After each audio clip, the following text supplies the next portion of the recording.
Angeles of the Psychology of Self-Improvement. Today, what I would like to share is about the guidelines or preparation, how to equip yourself or tips to the psychology of self-improvement. Ang pag-uusapan natin itong araw na to is yung 10 tips how could you prepare yourself to have a fast track about the psychology of self-improvement. And again, meron ulit akong polyglot just to guide myself how to explain the importance of these 10 tips in order for us to realize the guidelines to a self-start or fast track and application of the psychology of self-improvement. Let's have an example or tip what we should do in order to have the fast track about the psychology of self-improvement and the importance of these 10 guidelines. Number one is, what do I really want? When you say what I do really want, this is something in yourself kung ano ba yung gusto mong gawin. Ito yung bagay na gusto mong gawin in the long term of what you want to achieve. Want or need is something that you are privileged to do, yung hindi ka nahirapan, wala nagpipita sa'yo. It's just like your dreams and aspiration. And what do I mean by what do you really want is the association of this is your goal, ambition, or your aspiration. What you really want to do with your career or your life or your other aspect or the bottom line of what really makes you happy. So, ano ba talaga ang gusto mo? What do you really want?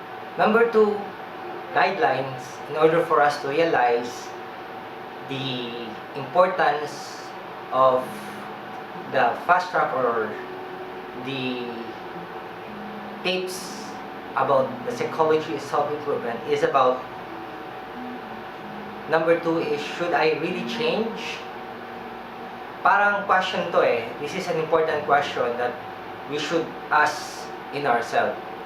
Sometimes, when we are in a situation or in a form of dilemma that sometimes we are not succeeding with our relationship or business, sometimes tinatanong natin yung sarili ko, should I change the way that I'm doing these things, or should I change the tactics and techniques that I will do with my business? This question is an assumption question which will guide you or us how to evaluate the things that we're going to do. And if we are in that particular situation that we are not really producing a very good results, then perhaps it is inevitable that we should change our technique or our behavior or any point of view that would change or could have an importance factor to deliver a very reliable results on what we're doing. So sometimes we should ask ourselves that serious question. Number 3 is, titingin ulit ako sa ating guidelines. Number 3 na tayo. So the number 3 is, what's the bright side of all of this? Ano ba yung pinaka bright side kung ano yung ginagawa natin? Once we talk about bright side, this is the empirical view or the specific question about ano ba ang kahalagahan nito? Ano ba yung importance nito sa English or ano yung importansya nito sa Tagalog? So, what's the bottom line, or what we call the overall benefit that I could achieve in this? First of all, we should analyze the aspect of what we would like to change. First, if we know that we would like to change the prerogative side of what we're doing, perhaps it is important to realize the general option that we're going to do about this is it will drastically change the way that we're going to do these things. So having this guide will definitely put us on a concrete track how to achieve the goal that what we want. The benefit lies on if we assume that we are doing those things correctly, and the benefits of it all is just ahead of us. Number 4 is the tip of the psychology of self-improvement or guidelines is, am I comfortable of what I am doing? This beneficial question is actually a very good guide for us if we're enjoying the things that we're doing. Why it is important that we enjoy the things that we're doing? The benefit of the things that we would like to enjoy, for example, we are enjoying reading books that has of value. So in that example, if you are reading books that has of value and you are enjoying it, meaning to say that we are not in a boardroom stuff, yung hindi tayo na distract or hindi tayo nagkakaroon ng pagkatamad. Kasi pag nag-enjoy ka sometimes, the importance of this is whether may hirap, nandun yung perseverance mo and nandun yung enjoyment na ginagawa mo. Kasi if you don't enjoy, the number one character that we will encounter is yung pagkatamad. Tatamadin ka na kasi hindi ka naman nag-enjoy eh. At the same time, if you're not enjoying the stuff that we are not anticipated to produce result, titigil ka na. So, sayang lang yung effort, sayang din naman yung time, and sayang din naman resources.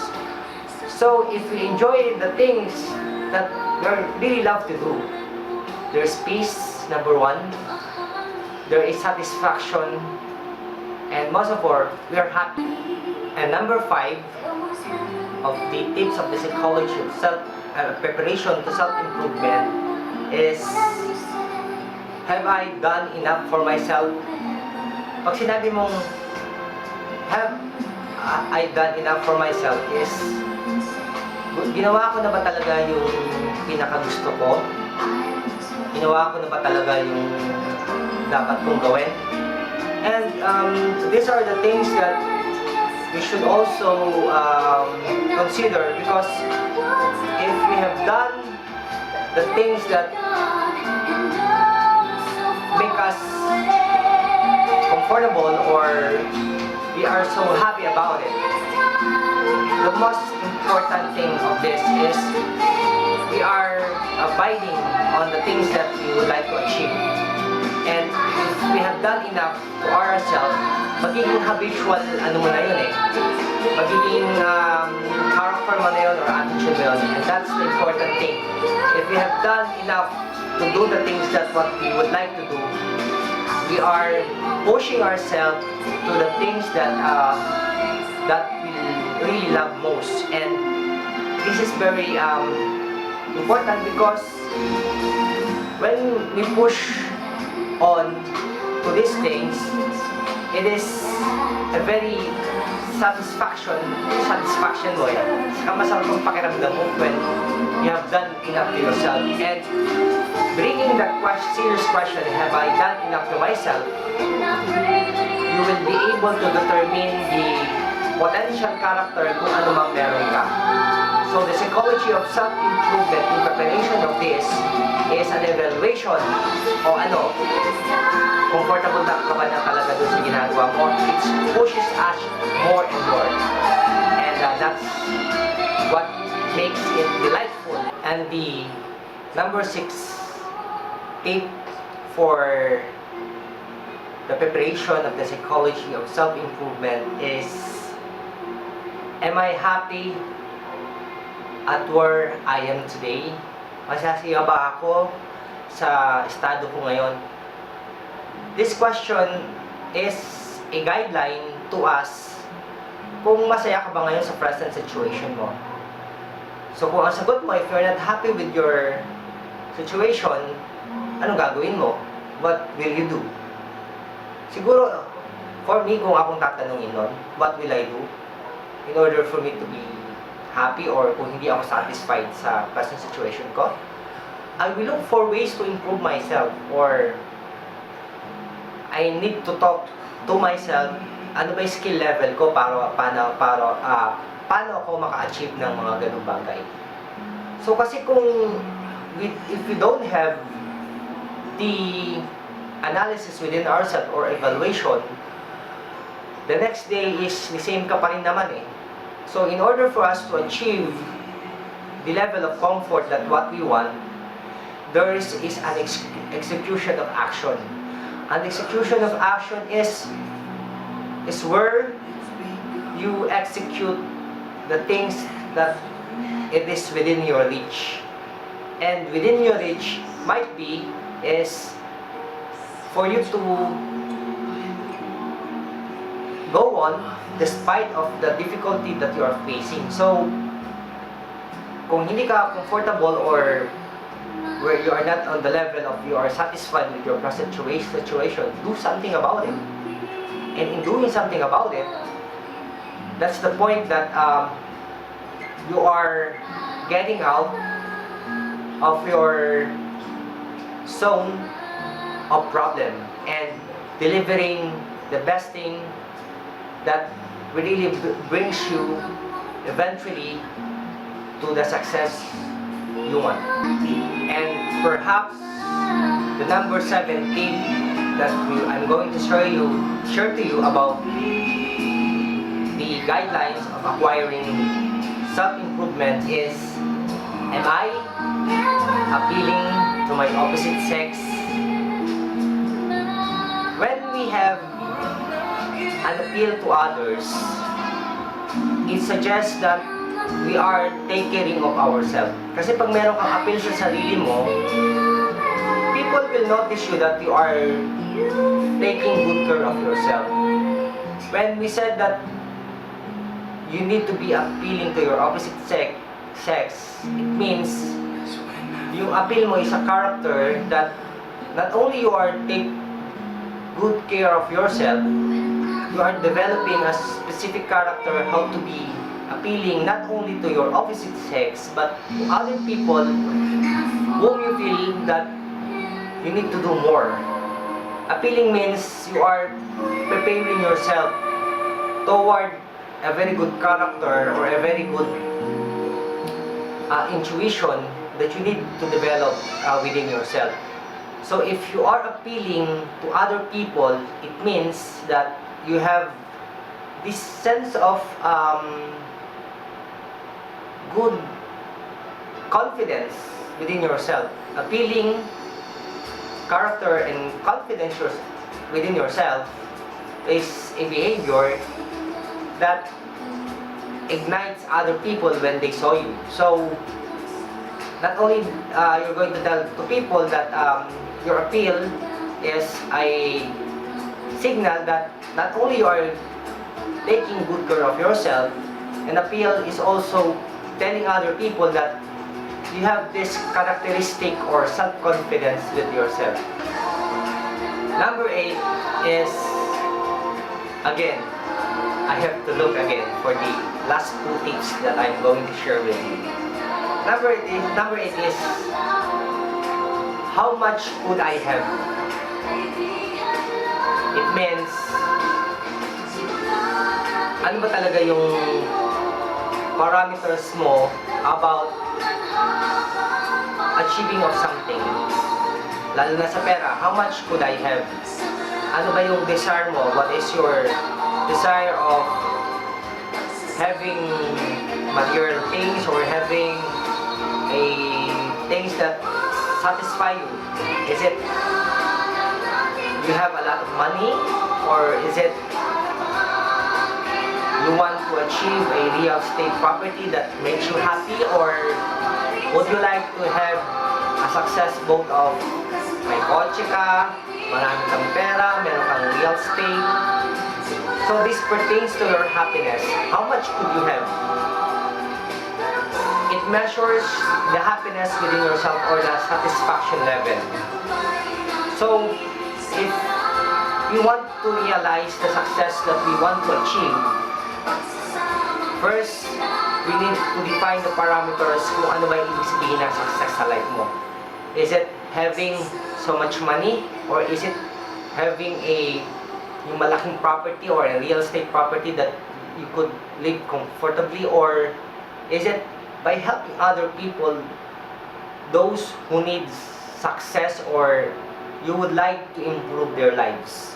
So, which is success to you? So, ito yung mahalaga ng bagay na dapat natin sagutin.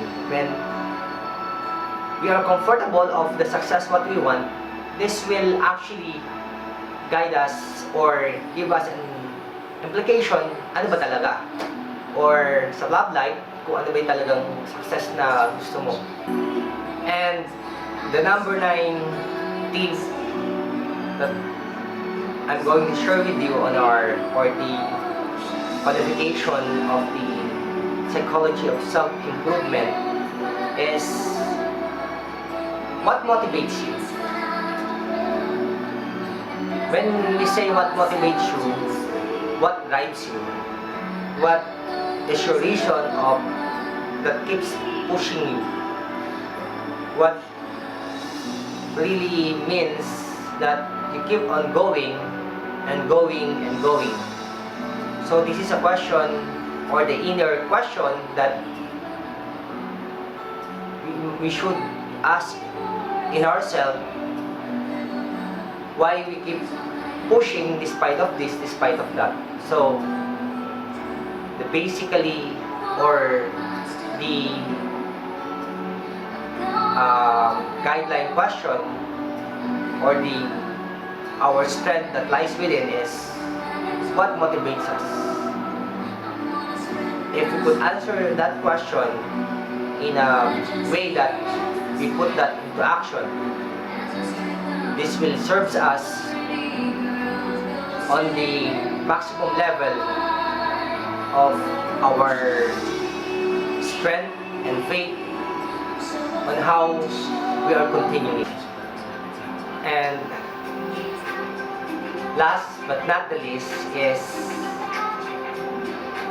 what really makes you want. When we say what really makes you want, this is the ultimate goal or question. Ano ba talaga yung gusto mo sa buhay? What makes you continue? What makes you go on despite of the difficulty in life? What makes you achieve things that other people don't? So, by evaluation of the skills of what you have and the given ability that you have acquired through experience, through education, this will pertain on how you will push on towards your goal. So the psychology of self-improvement in evaluation yourself is a guidelines that inevitably in the long run you will be able to determine your readiness, your acquisition on how to pursue the things on what you want. This 10 tips on how to evaluate or the preparation for yourself in acquiring self-improvement is very crucial, because this will determine how far can you go, or the adjustment level and the skills that you need to improve to yourself. Again, This is Christopher Lee Angeles of the Psychology of Self-Improvement. Thank you so much. May this little video sharing that I have said to you help us on our everyday life on how to conquer the difficulties that we face in everything. Thank you so much and God bless.